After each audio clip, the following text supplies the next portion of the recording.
ကဲအားလုံးပဲမင်္ဂလာပါကျွန်တော်ဒီနေ့ပြောပြပေးသွားမယ့်ဗီဒီယိုလေးကတော့ဒီနေ့ထွက်တဲ့ 7Y39E update လေးပေါ့နော်ဒီနေ့မှထွက်တာအဲ့ဒါလေးကိုကျွန်တော်ပြောပြသွားပါမယ်ကဲပေါ်ဆုံးမှာက general chain နဲ့ကျွန်တော်တို့ဒီစကန်က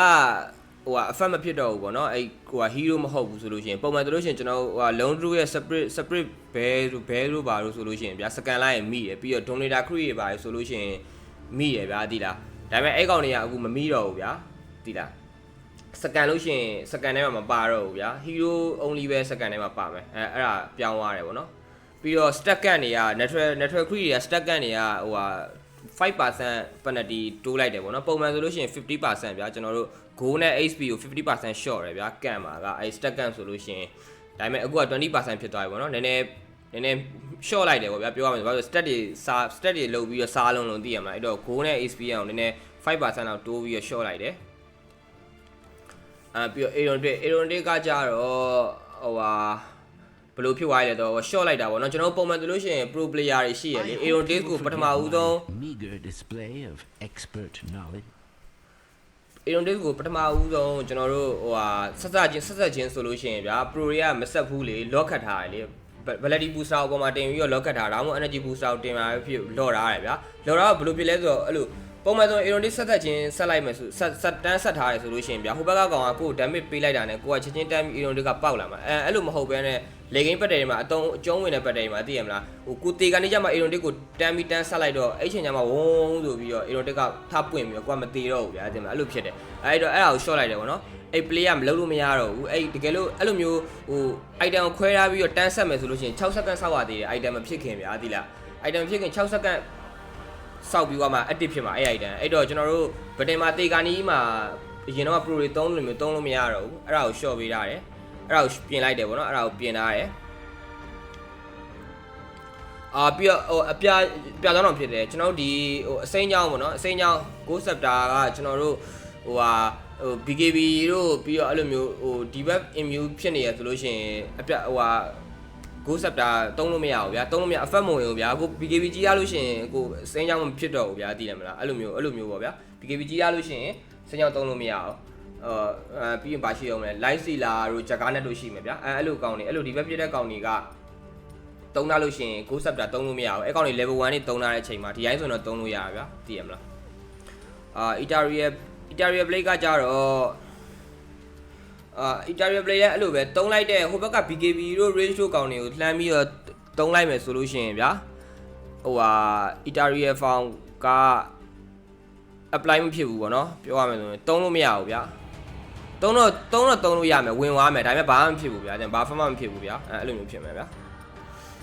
ပြီး dominator create ကကြတော့ကျွန်တော်တို့ mana cost short လိုက်တယ်ပေါ့နော်ညှို့တဲ့ကောင် mana cost short လိုက်တယ်ပြီးတော့ဘာဖြစ်လဲဆိုတော့ပုံမှန်ဆိုလို့ရှိရင်ကျွန်တော် donator create ညှို့ထားတဲ့ကောင်တွေကသိမလားကိုသူ create ကိုလာပြီးကျွေးတဲ့အထာနဲ့ပြီးသေကနေကြရင်တခြားကောင်ကောက်ညှို့လိုက်တော့အဲ့ create ကမရတော့အဲ့လိုဖြစ်တယ်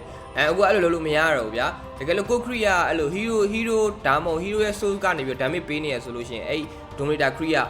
ကညှို့လို့မရကိုညှို့လို့မရစောင့်ရမှာဗျာသိလား damage မထိရတဲ့အချိန်ဒီ3စက္ကန့်လောက်စောင့်ပြီးတော့မှcreate အတစ်ကိုညှို့လို့ရမယ်ဒီတိုင်းဆိုကို create အတစ်ကိုညှို့လို့မရဘူးဟိုဘက်ကောင်က damage ပေးနေရဆိုလို့ရှိရင်ဟိုဘက် hero ပဲဖြစ်ဖြစ် hero ရဲ့ဒါ illusion ပဲဖြစ်ဖြစ်natural profile ရဲ့ level 3အဲ့လို unit တွေပဲဖြစ်ဖြစ်ဗျာသိရမလားအဲ့လိုကောင်တွေလုံးနေပြီးပြန်ချနေပြီးဆိုတော့ dominator ညှို့လို့မရတော့ဘူးအဲ့တော့အဲ့ဒါလေးနည်းနည်းလေးပြင်ထားရတယ်ကျွန်တော်တို့သိရမလားတန်းပြီးတော့အာယုံနောက်လို့မရတော့ဘူး dominator create တွေ့လို့ရှိရင်တန်းပြီးကြိတ်လို့ရတယ်ဟိုဘက်ကောင်ဖြစ်လို့မရတော့ဘူးဗျာပတ်စံပေးရမှာပေါ့သိရမလား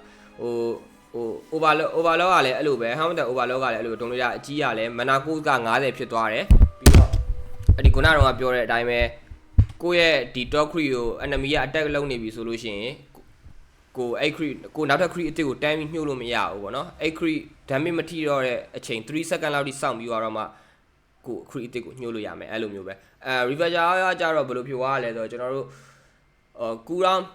reverser ရောတစ်ခါပုံမှန်180 cooldown နဲ့စရဗျာဒါပေမဲ့တစ်ခါနှိပ်တိုင်းမှာ cooldown 10စီတိုးရမယ်ပေါ့နော်210နောက်ဒါပေမဲ့နောက်ဆုံးဆင်းက210မှာရက်သွားမယ်210မှာကတော့ max ပဲဗျာ၄ကောက်ဆိုလို့ရှိရင်သိရမလား cooldown တန်းဆိုပြီးတော့ဖြစ်သွားမှာဗျာအဲ့လိုမျိုးပေါ့ပြီးတော့ reset cooldown mana cost increase from mana cost ကိုလည်း increase လိုက်တယ်ပေါ့နော်400တော့တော်တော်များတယ်350တော့ဆောင်းများ300ဆောင်းခတ်တယ်ဗျာအဲ့လိုမျိုးသိရမလား mana နေတဲ့ကောင်တွေဆိုလို့ရှိရင် ဒါပေမဲ့အဲ့ဒါကိုထပ်ပြီးတော့တင်ထားတယ်မအားမေတကယ်တော့အဲ့ဒါကြီးကအစောကြီးက TI မှာဟိုဖြစ်သွားတဲ့ဟာကြီးပေါ့နော်တကယ်ဆိုလို့ရှိရင်အခုမှဒါပေမဲ့ပြောင်းမိလိုက်ပါပြီအခုကျွန်တော်တို့ပြောသလိုပဲဒီ our step ကဟိုမြေကြီးတဲ့ကိုကျွန်တော်ဝင်တာမျိုးမဟုတ်ပဲနဲ့ကျွန်တော်ရက်သွားမှာဗျာကိုဟီရိုကမြေကြီးတဲ့မဝင်တော့ပဲနဲ့ကိုဟီရိုကပေါ်နေမှာဥပမာဂျကာနဲ့စစ်သုံးလိုက်ဆိုပုံမှန်ဆို our step သုံးလိုက်လို့ရှိရင်မြေကြီးတဲ့ဝင်ပြီးတော့ပြတ်သွားဒါပေမဲ့အခုကမပြတ်တော့ဘူးကိုခန္ဓာကိုယ်ကြီးအဲ့လိုကြီးပေါ်နေမှာဒါပေမဲ့ကိုခန္ဓာကိုယ်ကြီးရက်နေမှာဒါပေမဲ့ 0.7 second ဗျာဟိုဖြစ်လို့မရအောင်ပုံမှန်တိုင်းပဲ our step လိုမျိုးပဲ spare တွေရှောင်လို့ရမယ် spare ရော attack ရောဘယ်ဟာကြိုက်တာကုန်လို့ဘာမှကိုအဲ့0.7 second တွေမှာဟိုကမဖြစ်ဘူးပေါ့နော်ဒါပေမဲ့မထီဘူးဒါပေမဲ့အဲ့ချိန်မှာကိုကရက်နေမှာရက်နေပြီးတော့မှပြီးတော့မှအဲ့ damage အဲ့ဒါ our step effect ကုန်သွားတဲ့ duration ကုန်သွားတဲ့ခါကျမှကိုကသွားလို့ရမယ်ပေါ့နော်ဒါပေမဲ့ခဏပါပဲ1 second တော့မဟုတ်ဘူး 0.7 second ဆိုခဏပဲဗျာသိရမလားဂျကာနဲ့စစ်တွေပါလေဆိုမပြတ်တော့ဘူးကျွေးလို့မရတော့ဘူးtimeless ကကျတော့ကျွန်တော်တို့ tire full item ဗျာ tire full natural slot မှာယူရတဲ့ဟာပေါ့နော်အဲ့ဒါ debuff duration bonus decrease တာပေါ့နော် debuff duration bonus decrease ကဘယ်လိုမျိုးလဲဆိုတော့ကျွန်တော် set debuff ကပုံမှန်ဆိုရင်ဒီ timeless က duration increase ပေးတာဗျာကျွန်တော် lion stand တို့ပြီးရင်တခြားဟို stand ကောင်နေ rule တဲ့ကောင်နေသိရမလားဥမာ stand 2 second ဗျာဒါပေမဲ့ debuff duration ကဟိုဟာဒီ timeless ယူလာတဲ့ခါကြလို့ရှိရင် 2.5 second ဖြစ်တယ်ဗျာဟိုအစက template 15ဆိုတော့ကျွန်တော်တို့ 3.25 လောက်သွားမယ်ဗျာ second 3 second stand ဆိုလို့ရှိရင်ဒါပေမဲ့အခုက short လိုက်တယ်ဗျာ8နဲ့ 15% ဆိုတော့ကျွန်တော်တို့ဟိုလောက်တော့သွားမယ် 3.25 လောက်ကနေပြီးတော့ 3.18 1.5 လောက်သွားမယ်ဗျာဟိုကူတောင်းဘယ်လိုပြောမလဲနည်းနည်း short ရတယ်ပေါ့ဗျာနည်းနည်း short တာအများကြီးတော့မသိတာဘူးနည်းနည်း short တာပြီးတော့ spam modification ရလဲ short တာပေါ့နော် spam modification ကအဲ့ plus 60% to 6 plus 60% တော့နည်းနည်း short ရတဲ့အရှိရဟာလေးနည်းငယ်လေးပေါ့နော်ပြီးတော့ဒါက tire far item က cut rate bonnet decrease က cut rate ဟိုဟာများတဲ့ဟာ350 285 short ရတယ်ဒါပေမဲ့ဒါတွေကတော့ tire 45တွေဆိုတော့အဲ့လောက်ကြီးတော့ဟိုကတော့မဖြစ်ဘူးNever Free ကဟိုကောင်ပတ်လီတာကို short တာပေါ့နော်ဟိုကောင်ကျွန်တော်ဟိုခွေးဟိုဟာ wolf လေ win play အဲ့ကောင်ဟိုအကောင်ကြီးလေသိရမလား damage aura ပေးတဲ့ကောင်ဗျာ bonus damage ပေးတဲ့ကောင်အဲ့ကောင်ကြီးကို short လိုက်ပေါ့နော်အဲ့ကောင် 30% နဲ့ 20% မပေးတော့တယ် 30% မပေးတော့ဘူးအကောင်ကြီးကပြီး skeleton tower ချိုးတဲ့ဟိုမှာ skeleton လေးတွေဟိုတိတိလေးတွေအဲ့ကောင်လေးတွေ damage က short လိုက်ပေါ့နော် decrease 3 to 2တဲ့2ပဲဖြစ်သွားပြီ3ကနေ2ဆိုတော့နည်းနည်းလေးပါဒါပေမဲ့အဲ့လိုပါပဲ short and dora 2ကသိရမလားနည်းနည်းလေးတင်လိုက် short လိုက်တင်လိုက် short လိုက်အဲ့လိုလေးလုပ်ပြီးတော့ပဲ hero တွေကဟိုဖြစ်လာဆိုတော့ဘာနက်ကိုဆက်သွားမယ်ဘာနက်ကတော့ကူတော့ increase တာပေါ့နော်နည်းနည်းပစ်တာများလာတော့ level 6ကိုတန်း10 second တင်ထားတာဗျဒါပေမဲ့ဟိုပထမဦးဆုံးအဆင့်ကမသိတာဘူးနောက်ဆုံးအဆင့်နဲ့ဒါဒုတိယအဆင့်မှာနည်း 5C short ရတယ်ပေါ့နော်အဲ့လောက်ကြီးတော့အရင်အတိတာကြီးတော့မဟုတ်ဘူးcast range decrease လဲဘိန်းလဲအဲ့လိုပဲဒါ level 1 cast range ကိုနည်းနည်းလေး short ရတယ်ပေါ့နော်ဒါပေမဲ့အဲ့လောက်ကြီးအရန်အတိတာကြီးမဟုတ်ဘူးဒီ short တာတွေကဒါတွေကိုင်လို့ရတယ်ပေါ့ဗျာပြောချင်တယ်ဆိုတော့ပြောချင်တာသိရမလားနည်းနည်းကိုင်လို့ရသေးတယ်အရင်ဟိုကမဖြစ်ဘူးB master က base damage ကို decrease ရတယ် base damage short ရတယ် base damage ကို2 short ရတယ်ပြီးတော့ level 1မှာထွက်လာမဲ့ damage ကပုံမှန်ဆိုရင်52 56ကနေပြီးအခု50 54ဖြစ်သွားတယ်ဗျာပြီးတော့ level 50 talent မှာကျတော့ဟို B master နဲ့ hit summon သူ့ရဲ့ summon တွေကို movement speed ဟိုဟာက20 plus 20မဟုတ်တော့ဘဲနဲ့15ဖြစ်သွားတယ်ဗောနော်ကျွန်တော်20ကနေ15ပဲ20မဟုတ်တော့ဘူး15ဖြစ်သွားတယ်9 short လာတယ်ဗောနော်နည်းနည်းလေး short လာတယ် B master နဲ့နည်းငယ်လေး short လာတယ်ဒါပေမဲ့နည်းနည်းလေးတော့ထိကြိုက်ပဲ B master mid တွေ off lane နေနည်းနည်းဒါပေမဲ့ solve လို့တော့ရသေးတယ်လုံးဝမ solve လို့မရတော့ဒီ short လာတာတော့မဟုတ်ဘူးစတုပ်ပြက်ကြီး short လာတာတော့မဟုတ်ဘူးဗောနော်25 talent ကတော့ raw level 6 cool down ဟို short တဲ့ဟာ30 second နေပြီကျွန်တော်25 second ဗောနော်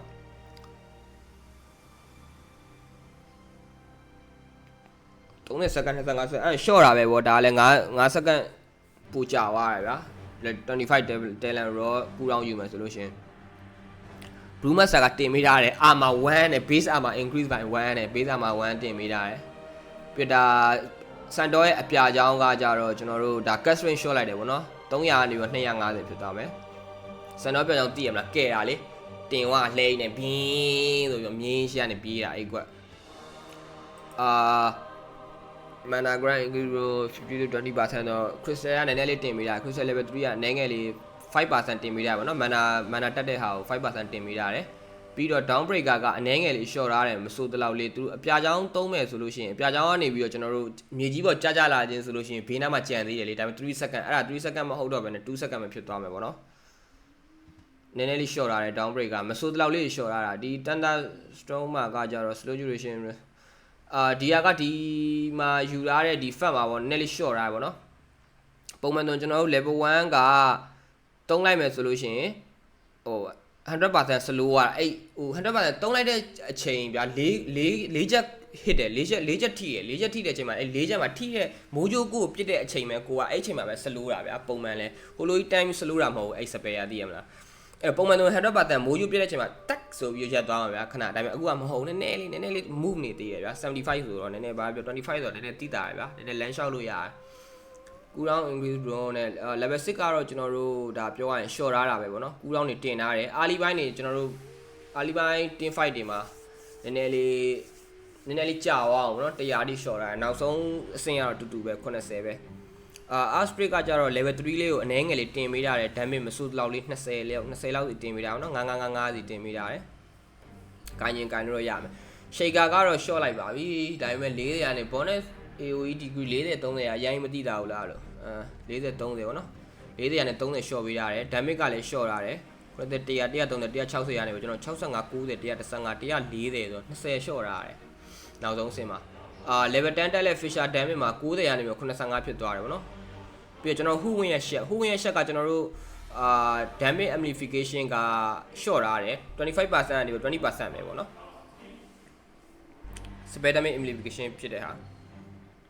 Jagiro ကကြတော့ impact damage increase တဲ့ဒါဒီကောင်ရဲ့ level 3ရေခဲပေါ့နော်ရေခဲအောင်တင်ပေးရတယ်အနည်းငယ်လေးမစိုးဘလောက်လေးပဲပြီး duration က4 second to 5 second increase ပေးရတယ်အနည်းငယ်လေးတင်ပေးရတယ်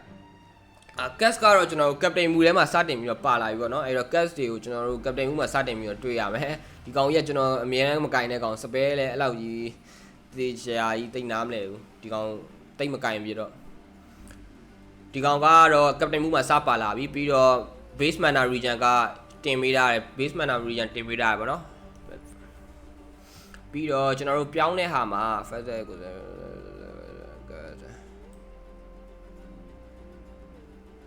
ပထမဦးဆုံး first bonus attack က first bonus ပဲ attack ဖြစ်သွားပါတော့နောက်ပိုင်း OR တွေကို apply မဖြစ်တော့ဘူး cast တွေကို Corona 1 million echo slash hit နဲ့ဒါ fist ဒါ back ပြ back fist ဒါပေါ့နော် fist ဒါလည်း back ပဲ back ကအပြာချောင်းက allow extra sign ability to skill cooldown နဲ့ဟော back ဖြစ်နေရပဲ impact damage change ပေါ့ဒါတွေကတော့နည်းနည်းလေးစီသူ့ရဲ့ဒီ cast ရဲ့ spare တွေကိုWhenever change from post critical strike point damage to separate and physical separate damage.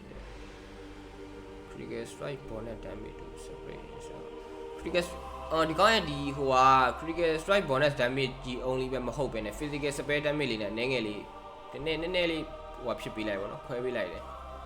Massive dash damage degree from 3.3 ဒါကနည်းနည်းလေး short ထားတယ်ကျွန်တော်တို့ဟိုလှဲဟိုဘက်ဒီဘက်လှဲခုတ်တဲ့ဟာကြီးတွေတင်ပါဝုန်းဆိုနောက်ဆုံးတေကာနီပျောက်ပြီးလိုက်စီးတက်တဲ့ဟာကြီးအဲ့ဒါလေးကိုနည်းငယ်လေး short ထားတယ်ကျွန်တော်တို့ minor by casting goblin claw တဲ့ဟောတခြားဟာနဲ့ရောသုံးလို့မရဘူးပေါ့နော် 825 break distance test speed အားရ test speed ကဒါ short ထားတာပဲပေါ့နောက်ဆုံးဆင်းမဲ့ short ထားတာဒါပေမဲ့အားလီပိုင်းတော့နည်းနည်းပူချမ်းမယ်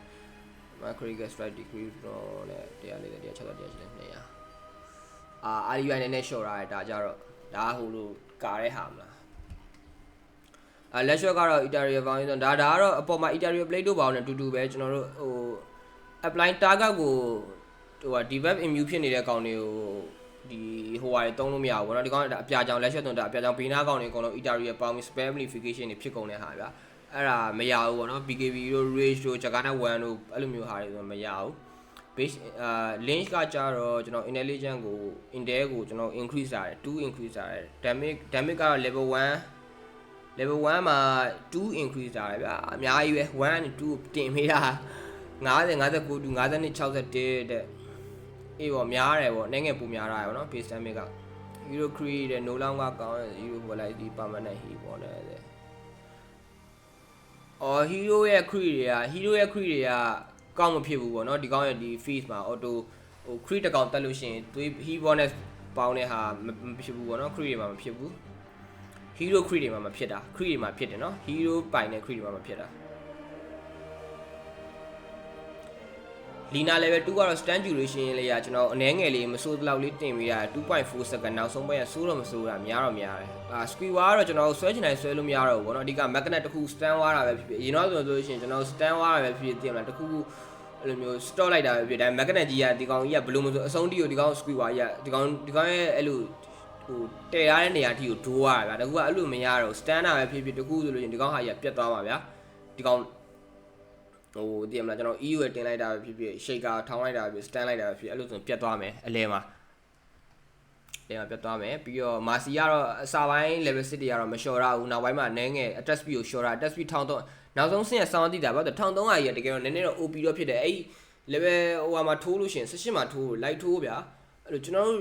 မိကောင်းနေဆိုလဲ Shadow Fin တို့ aim ကောင်းဆောင်းအောင်တော့ဒီကောင်တကာနဲ့ batch 2နဲ့ဆိုရင်တေတာများတယ်1300ကြီးကဆောင်း OP တော့ဖြစ်တယ်ဗျာနည်းနည်း short ရတယ် Marcy level 6ကိုအနည်းငယ်လေးဆိုးတလောက်လေးmask ကတော့ကျွန်တော် duration short တာပေါ့နော် 5.5 second ဖြစ်သွားတယ်ပုံမှန်ဆိုရင်ပထမတစ်ဆင့်က9ပြီးဒုတိယဆင့်6 9အဲ့လိုသွားတာပေါ့နော်နောက်ဆုံးဆင့်က9 second သွားတာဒါပေမဲ့အခုက5.5 second ပဲ duration ကဒီတစ်ခုပဲဖြစ်သွားတယ်mana ရှိ base damage per mana decrease နည်းနည်းအနည်းငယ်လေး short တာ base damage per mana decrease ဆိုတော့ base damage ပေါ့ base damage per mana ဒါ base damage တက်လို့ရှိရင် mana ဟိုမနာပေါင်းတဲ့ဟာပေါ့နော်ဒါပေမဲ့အခုကသူကအဲ့မနာပေါင်းတဲ့ဟာမနာတိုးတဲ့ဟာ 2.2 ကနေ 2.0 ဖြစ်သွားပြီဗျာနည်းနည်းချင်းစီတိုးမယ်ဗျာသိရမလားနည်းနည်း short တာပေါ့မလူတာGanesha primary supreme mass power decrease တယ်ဒါဟိုဟာ main game ရဲ့ shot က level 1 boundless strike သုံးလိုက်လို့ရှိရင်ကျွန်တော်တို့ဟို level 2 effect ပေါင်းတယ်လေ level 2 effect ဟိုဟာပေါင်းတယ် primary supreme ပေါင်းတယ်ဗျာအဲ့ဒါကကျွန်တော်တို့ damage short ရတယ် 40% ကနေပြီးတော့ 35% 5% လေးနည်းငယ်လေး short ရတယ်ပြီးတော့ Mangy King ရဲ့ 3 dance ကြီးကျွန်တော်ပုံမှန်ဆိုလို့ရှိရင်ကျွန်တော်ဒီကောင်တစ်ပင်ပေါ်ရောက်နေတဲ့အချိန်မှာဒီကောင်သွားနေတဲ့အချိန်မှာ spare တွေပါလှမ်းသုံးတာတော့ပေါ့ဆိုသိရမှာဒီကောင်မမြင်အောင်ဒီကောင်တော့ဒီကောင်ဆက်သွားလို့ရနေတယ်ဒါပေမဲ့အဲ့လိုမရတော့ဘူးအခု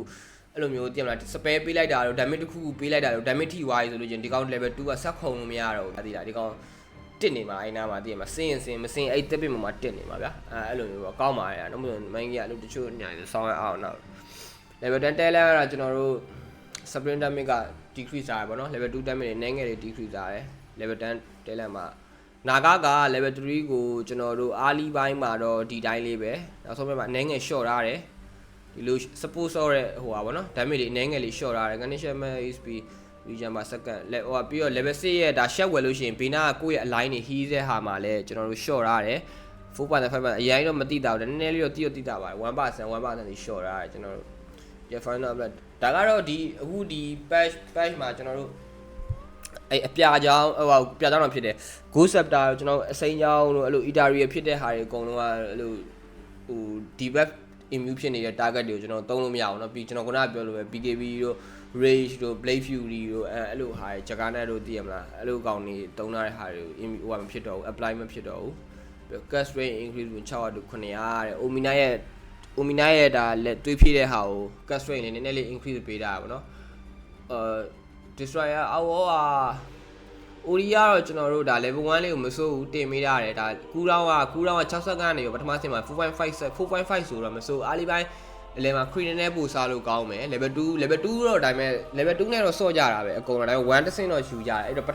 ထမဦး lane လေးမှာနည်းနည်းလေးပို့ပြီးမစိုးတော့လေးပို့ကျန်းသွားတယ်ဗောနော် 1.5 second တော့တိတာတယ် lane ထဲမှာဆိုလို့ရှိရင် short ရတယ်ကူးတောင်းကPA ရတော့ evasion ကိုတင်မိရတယ် impression connect evasion increase roll နဲ့5% စီတင်မိတာဗောနော်ဒါပေမဲ့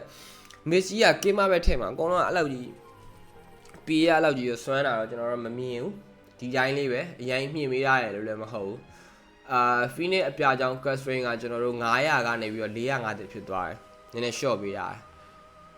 ပြီးတော့ပတ်ကလည်းဒါ level 1ကိုအနည်းငယ်လေး short တာပါเนาะ bonus damage per decrease 5% to 3% နဲ့ကျွန်တော်တို့အဲ့အလုံးပေးနာမှာရှိနေလို့ရှိရင် damage တွေထိနေရလေအဲ့လိုမျိုးကိုတစ်ခါ TV wise ဆိုတာတော့အဲ့ဘေးနားမှာနေအဲ့အလုံးလေးအဲ့ damage ထိနေတာ 3% ဖြစ်သွားပါเนาะအနည်းငယ်လေး short တာရယ်ဒါပေမဲ့အဲ့ဒါလည်းအဲ့လောက်ကြီးမတိတာဘူးအဲ့အလုံး damage ကပကနာကတော့ကျွန်တော်တို့ဒီ fat မှာကျွန်တော်တို့ယူတဲ့ဟာပေါ့เนาะ damage to HP decrease နဲ့ကျွန်တော်ပုံမှန်ဆိုလို့ရှိရင် nether web ထောင်ထားလို့ရှိရင်ဒီ effect ကကျွန်တော်တို့ဟိုဘက် spell သုံးတဲ့ဟာတွေမှန်တယ်များသိရမလားအဲ့ nether web နဲ့ ထိနေတဲ့ဟာမှန်တယ်များဒီကောင်ကို30% သွေးပြတ်ပေါင်းပေးတယ်အခုက30% သွေးပြတ်မှာပေါင်းပြီးတော့25% ပဲပေါင်းပေးတယ်အနေငယ် short ထားရပါတော့အဲ့ effect ကိုပြောရမှာဆိုဒါပေမဲ့အဆင်ပြေသေးတယ်ဒါပေမဲ့2 mana decrease from 42တဲ့ mana လည်းအဲ့တိုင်းပဲပေါ့နော် short ထားတယ် mana လည်း short ထားတယ်သွေးလည်း short ထားတယ်ဒါကတော့ဟိုဟာအစိမ်းချောင်းတွေကတော့ဒီ debuff immune ဖြစ်တဲ့ဟာတွေကို apply လုပ်လို့မရတော့ဘူးဒါပဲအဲ့ဒါပဲဒါလည်းလို့ပဲစိန်ချောင်းပါတဲ့ဟာတွေအကုန်လုံး Sonic Wave က damage ကအနည်းငယ်လေး increase တာ625တဲ့အဲ့လောက်မသိတာဘူးကျွေးလို့ရသေးတယ် Razor တော့ lane နေပိုင်းလေးတော့ကျွန်တော်ပိုနည်းနည်းလေးတော့ပို strong ရမယ်ပေါ့နော် level 2 UV ဆော့မယ်လို့ရှိရင် early ပိုင်းဒီမှာနည်းနည်းလေးပြန် short ပေးတာ44 36ဆို44တော့မစိုးဘာပြောကျွေးလို့ရတယ် side lane နေမှာနေမယ်ဆိုလို့ရှိရင် Razor အနေနဲ့ကျွန်တော်တို့ level 2ကိုတစ် wave မှာတစ်ခါတိုင်းသုံးလို့ရတယ်ဗျာကျွန်တော်30 second 30 second တစ်ခါထွက်ပါဗျာ30 second တစ်ခါထွက်မှာဆိုတော့ကျွန်တော်တို့လမ်းလျှောက်တာနဲ့ပါနေဆိုလို့ရှိရင်35 36လောက်ဆိုကွက်တီလောက်ပဲဒါ wave တိုင်းမှာဒါ level 2သုံးလို့ရတယ်ဆိုတော့သဘောမျိုးပဲပေါ့နော်တခြားတော့ကြည့်လိုက်မယ်ဆိုတော့ Ricky က slow duration increase ကဟို level 2 plane သုံးလိုက်လို့ရှိရင်ဟို slow ပါလေအဲ့ဒါအနေငယ်လေး second လေးတိုးပြီးတာ point လေး point လေးတိုးပြီးတာရမ်းများသွားတယ် point 1 mini damage ဒါဟိုဟာ Ring Master ရဲ့ level 1သိရမလားအဆုံးထိဟိုဟာကိုမယူဘဲနဲ့တန်းပြီးသုံးတဲ့ဟာဆိုလို့တန်းပြီးသုံးလိုက်တဲ့ mini damage ဗျာအဲ့ mini damage က increase ပေးတာရပေါ့နော်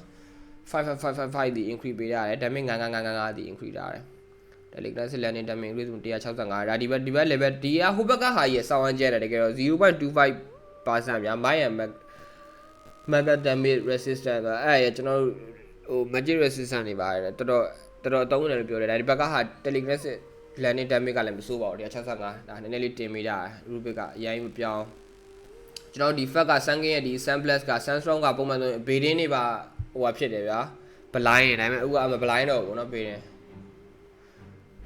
blind တော့ဘူးပြီးတော့ဟို Arcane card ကို range 1000ရတယ်အေး cast range ရဆောင်းများလုံးပါတယ် Silenter ဒီကောင်ကြီး cast range 1000နဲ့850 short ရတယ်ဗောနော် Silenter အနေငယ် short ရတယ် Snapfire ဆိုလို့ရှိရင်လည်း level 1ကိုအနေငယ် short ရတယ် max range 1300ကနေပေါ့1200တိ short ရတယ်ဒီ full ball ဗောနော်ကျွန်တော်ဒီ fat ယူမယ်ဆိုလို့ရှိရင် level 1ရှည်သွားတဲ့ဟာ1200တိ short ရတယ်100ပဲ short ရတာအတိုင်းပဲအရင်မသိတာဘူးနည်းနည်းလေးပေါ့fire snack ကိုကြီးရလဲအဲ့လိုပဲကျွန်တော် cast range ကိုအနေငယ် short ရတယ်50ပဲ short ရတိုင်းပဲအဲ့လောက်ကြီးရိုင်းတော့မသိတာGarnisher edit mana 90 Stone Spirit က level 3ကကြတော့ကျွန်တော် mana 90 150နဲ့100ပေါ့နော်ဒါလည်းနည်းနည်းလေးပဲတိတ်မသိတာဘူး7က bonus damage per strength decrease bonus damage per damage ဟိုဟာတတိုင်း strength ဟိုဟာဖြစ်တဲ့ဟာကကျွန်တော်တို့နည်းနည်းငယ်လေး short တာပေါ့နော် 0.1 short ရတယ်တက်ခီဆိုလို့ရှိရင်တော့တက်ခီကကူတောင်း level 2ကူတောင်းကိုlevel 2ကူတောင်း short ရတယ်ဗောနော်တက်ခီနည်းနည်းတင်ပေးရတယ်ဗောပြောမှဆို minimum damage at increase ဟိုမိုင်းရလဲဒါတင်ပေးတာဗောနော်အဆုံးထိမဟုတ်ဘဲနဲ့ ash မှာဆိုလို့ရှိရင်ဟုတ်တယ်ဟိုမှတော့ကျွန်တော်တို့ဘုံအဆုံးထိမဝင်မဲ့ဒီအစုံပိုင်းလေးမှာပဲထိမယ်ဆိုအစုံပိုင်းလေးမှာပဲထိမယ်ဆို damage က 100% မဝင်ဘူးဗျာဒီက 50% မဝင်တာအခု 60% တင်ပေးတာရယ်ဗောနော် stack game from hero တဲ့4324တဲ့reactive armor ကျွန်တော်တင်မစော level 3ကအနည်းငယ်လေးတင်ပေးရတယ်တစ်ချက်ခုတ်လို့ဟိုဘက်ကခုတ်လို့ရှိရင် increase from 3 to 4ပေါ့နော်အရင်တော့ armor 3မဟုတ်ပဲ4ပြီးတော့ 3M predator 3M ကလည်းအနည်းငယ်လေးကျွန်တော်တင်ပေးရ base armor increase ထား base armor 1တင်ပေးရတယ် bonus armor ကိုလည်းတင်ပေးရတယ် bonus armor level 3 living armor က410 တိတော့တိတာနော်73 armor 73ရဲ့ဆောင်း over ကြီးတကယ်ပြောဟိုဘက် physical ကောင်တွေများတဲ့ပွဲလိုမျိုးမှာကျွန်တော်တို့ကင်လို့ရမယ်ဟို position 5ကတော့မစိုးပေါ့နော်ကျွန်တော်တို့ living armor ကဒီ armor အဲ့လောက်ကြီးကတိတာ playmate တစ်ချောင်းသာရှိရဗျာ playmate တစ်ခုဟိုရှိရဟုတ်တယ်တော်တော်များတယ်10ဆိုလို့ရှိရင်များတော့များသေးတယ် level တက်လက် Pascal Rage move decrease ပေါ့ဒါက talent ပေါ့နော် talent ရဲ့ဒါ level 10ဟိုက move speed ကို25ကနေပြီးတော့ 20% ပဲဖြစ်တာရယ်ပြီးတော့ဟိုပါ attack speed decrease ဒါ level 3ရဲ့ attack speed က decrease from 5 to 4ပေါ့နော်ဒါ talent ပဲ short တာပေါ့နော်ဟိုတကယ် spare တွေမဟုတ် talent မှာနည်းငယ် short တာရယ် true လို့test ကားကြတော့ဒါ attack speed ဒီကောင်ဘေးထဲမှာနေ slow တဲ့ဟာကဒါတင်ပေးရတယ်ပေါ့နော်ဒီတိုင်းတော့ကျန်းနေပြီဟာဒီ beta ချေးကတင်ပေးရ test ကားတော့မစိုးဘူးအသုံးဝင်တယ် ဆို3ဝင်တယ်နော်ကနေချက် average duration degree လို့နဲ့ဒါ level 1 asa level 1 3လို့ရှိရင်ဒီကောင်ရဲ့ level 6ရတယ် share effect ပေါ့နော် share effect ကဒါကျွန်တော် 1.2 second 0.1 လောက်လေး short ထားတယ်အရင်အတိအသားရတော့မဟုတ် level 10 level fuel reset time degree လို့ level 10 tail မှာပါတယ်ကျွန်တော် level 3 reset time က12 to 9ပေါ့နော်နည်းနည်း short ထားတယ်ဒါလည်းphenomena ကကျွန်တော်အနေငယ်တင်ထားတယ် base agility ကိုကျွန်တော်24ကနေပြီးတော့25တိတင်ပေးတာပဲเนาะ damage က level 1က increase level 1မှာ damage ကို increase ပေးထားတယ်45 48 to 46 49ပေါ့เนาะအနေငယ်လေးတင်ပေးထားတယ် what damage increase လို့ level 3 what ကိုလည်းဒါ damage တင်ပေးတာအဆုံးအဆင့်က40အားလျော်ဆင့်ကနည်းနည်းပိုများမယ်16 24 32 40ပေါ့เนาะ attack slow increase လို့နဲ့ဒါ level 3ဟို viper level 3ဟိုဟာကိုလည်းကျွန်တော်တို့တင်ပေးထားတယ်နိုင်ငယ်လေးတင်ပေးရတယ်နောက်ဆုံးစင်က36အစ32ပေါ့နော်visage ကကြတော့ကျွန်တော် mana cost decrease from 90 to 75 mana cost ကို decrease ရတော့ဒါတင်ပေးတာပေါ့ဗျာနော်အဲ့တော့ဒါ bro ဒီကနားမလဲတဲ့ spell တွေရှိရင်ဒါမှမဟုတ်လို့ရှင်ဘယ် hero တွေနဲ့ဘယ်လိုမျိုး run တွေတက်တင်လဲဘယ်လိုတွေကောင်းလဲဆိုတာ bro သိချင်လို့ရှင် comment လေးပေးခဲ့လို့ရပါတယ်သိချင်တာရှိလို့ရှင်လည်းမေးရလို့ရပါတယ်နော်အားလုံးပဲကျေးဇူးအများကြီးတင်ပါတယ်ဗျနောက်ဗီဒီယိုမှာဆက်ပြီးတော့တွေ့ကြမယ်နော်